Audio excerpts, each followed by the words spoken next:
አደገኛ እስልምናን የሚያጠለሽ መልእክት በጥያቄ ማቅረቡ ታወቀ።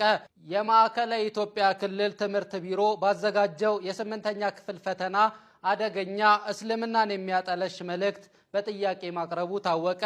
የማዕከላዊ ኢትዮጵያ ክልል ትምህርት ቢሮ ባዘጋጀው የስምንተኛ ክፍል ፈተና አደገኛ እስልምናን የሚያጠለሽ መልእክት በጥያቄ ማቅረቡን ሀሩን ሚዲያ ከፈተና ወረቀቶቹ ማወቅ ችሏል። በፈተና ውስጥ ክርስትና ከእስልምና የሚለይበትን መንገድ ከጠየቀ በኋላ ሆን ተብሎ በሚመስል መልኩ እስልምና ከክርስትና በተቃራኒው በጂሃድ እንደተስፋፋ የሚገልጸው ምርጫ መልስ እንዲሆን ለማድረግ መሞከሩም ተገልጿል። በዚህ የፈተና አገላለጽ ክርስትና ሰላማዊ ነው፣ እስልምና ጦረኛ ነው የሚል ያልተሸፋፈነ መልእክት ለታዳጊዎች ለማስረስ ተሞክሯል።